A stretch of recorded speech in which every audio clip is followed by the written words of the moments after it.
Baik, bismillahirrahmanirrahim. Assalamualaikum warahmatullahi wabarakatuh. Perkenalkan, nama saya Widianti dari kelas D semester 5.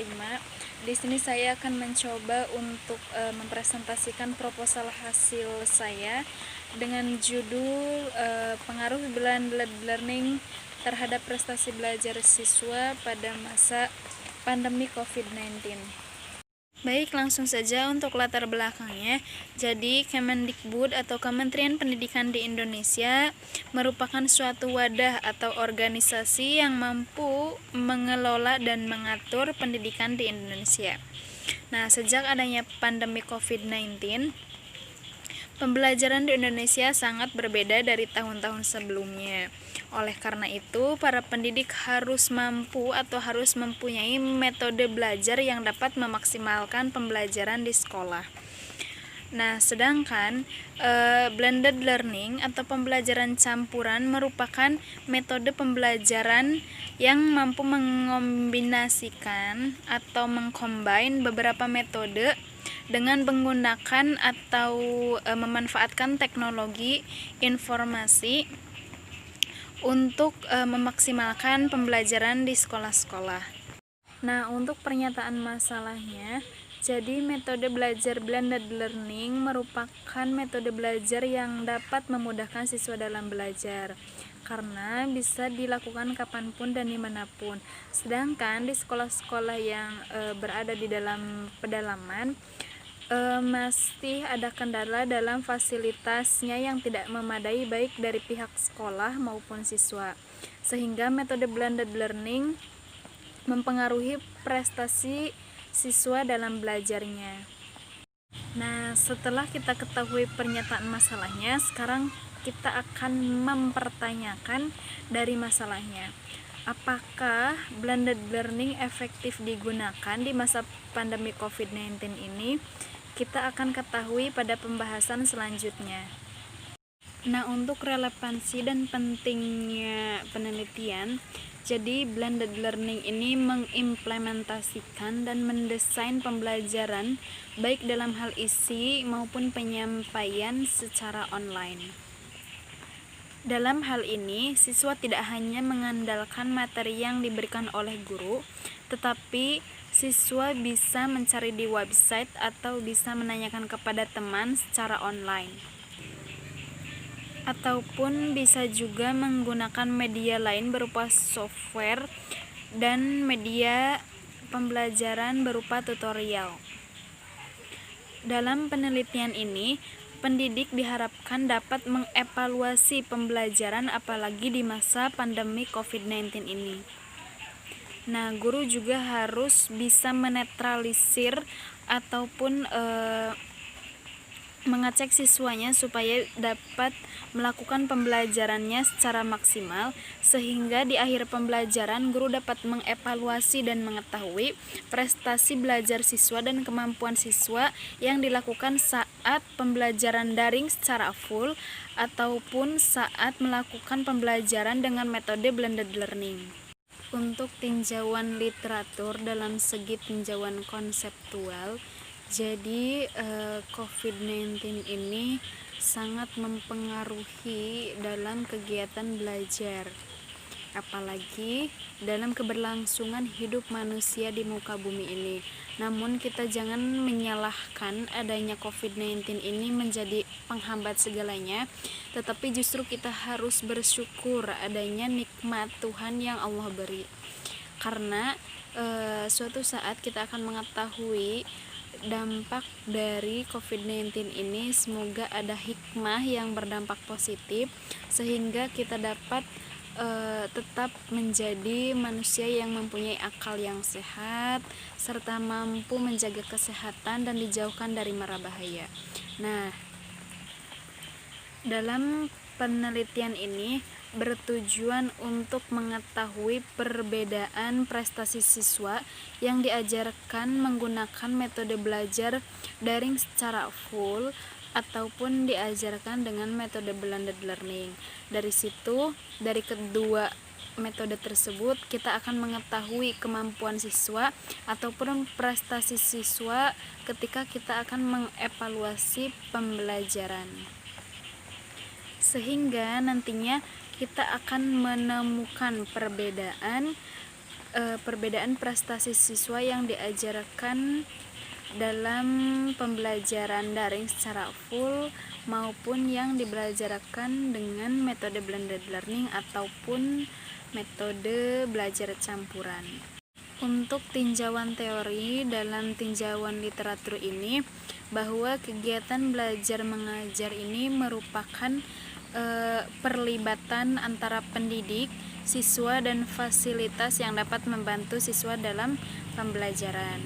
Nah, Nana Sujana pada tahun 2005 mengatakan bahwa metode pembelajaran merupakan cara yang dipergunakan oleh guru dalam berinteraksi dengan siswa sehingga dapat berlangsungnya pembelajaran.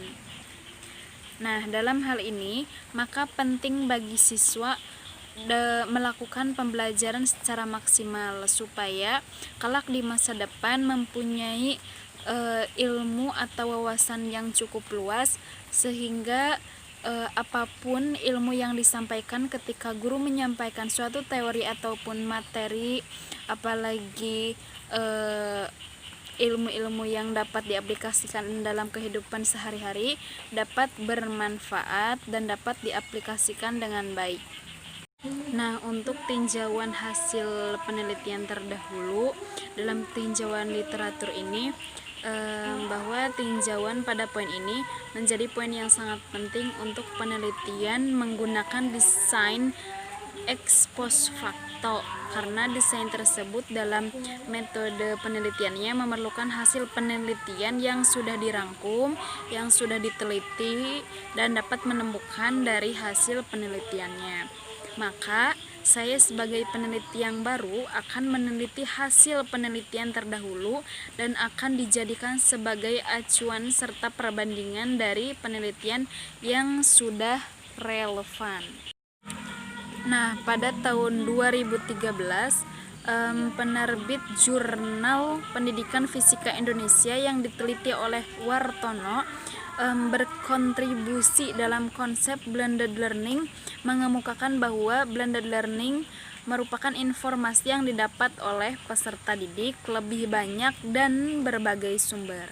Dengan mendapat informasi yang lebih, maka mereka mampu menyelesaikan permasalahan, membandingkan, menganalisis dengan cakupan informasi yang mereka dapat. Artinya, siapapun yang memakai blended learning mendapatkan informasi yang lebih sehingga dapat meningkatkan prestasi belajar siswa serta pengetahuan baru yang segera ingin diraih hingga tingkat ingin tahunya juga tinggi. Maka metode ini memungkinkan efektif untuk digunakan dalam pembelajaran, apalagi pada masa pandemi COVID-19 ini. Nah, menurut penelitian yang disampaikan oleh Mas Caruso pada tahun 2020 yang berjudul Investigasi Pembelajaran Campuran untuk Mendukung Membaca Instruksi di Sekolah Dasar. Nah, dalam ulasan Pitas dan Obainem pada tahun 2018 mengemukakan bahwa pembelajaran campuran sebagai kombinasi pengajaran tatap muka dengan pembelajaran online. Nah, dalam pernyataan tersebut bahwa blended learning jika dilakukan secara terus-menerus maka akan banyak dampak positif terhadap siswa maupun guru. Namun apabila disalahgunakan atau tidak dimanfaatkan teknologi digital secara baik ataupun secara maksimal, maka akan berdampak buruk pula bagi pendidik maupun peserta didik. Nah, dalam penelitian Afifah Arlena pada tahun 2018 yang berjudul Pengaruh Blended Learning terhadap Motivasi Belajar Mahasiswa pada Mata Kuliah Metodologi Penelitian jurusan Pendidikan Ekonomi, menyimpulkan bahwa blended learning berpengaruh signifikan terhadap motivasi belajar mahasiswa pada mata kuliah Metodologi Penelitian jurusan Pendidikan Ekonomi FEUNP. Artinya, semakin baik penerapan blended learning, maka akan semakin tinggi motivasi belajar mahasiswa pada mata kuliah metodologi penelitian jurusan Pendidikan Ekonomi FEUNV. Nah, untuk desain penelitiannya, jadi dalam penelitian ini mengandung sebab dan akibat. Maka desain penelitian ini menggunakan pendekatan non-eksperimental atau kausal komparatif, atau bisa disebut juga dengan ex post facto, dengan membandingkan pengaruh belajar siswa yang menggunakan metode belajar blended learning dengan yang tidak menggunakan metode belajar blended learning atau kegiatan belajar secara online atau daring full. Kemudian ditemukan prestasi dari hasil belajarnya masing-masing. Untuk metode penelitiannya, bahwa metode penelitian ini menggunakan metode causal comparative research atau ex post facto, yang membandingkan dari data-data yang sudah ada secara survei karena variabel sudah terjadi dan kemudian melihat ke belakang yang menyebabkan terjadinya kejadian tersebut. Nah, pada penelitian ini variabel bebas atau metode blended learning telah terjadi pada saat penulis telah mengamati variabel terikat. Nah, variabel terikatnya itu prestasi belajar siswa atau prestasi siswa. Nah, keterkaitan keduanya telah terjadi secara alami dan menghasilkan penelitian yang relevan.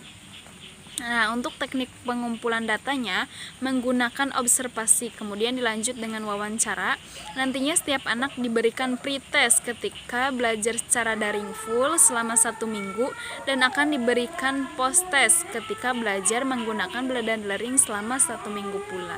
Nah, untuk metode blended learning yang dikatakan dengan metode campuran, di sini peneliti mengkombinasikan belajar secara konvensional selama 3 hari dan 3 hari secara daring secara full. Dari situ kita dapat mengetahui kemampuan siswa memahami teori yang diberikan dengan metode belajar yang berbeda, dan akan diketahui pula prestasi belajar siswa yang tentunya sangat berbeda-beda.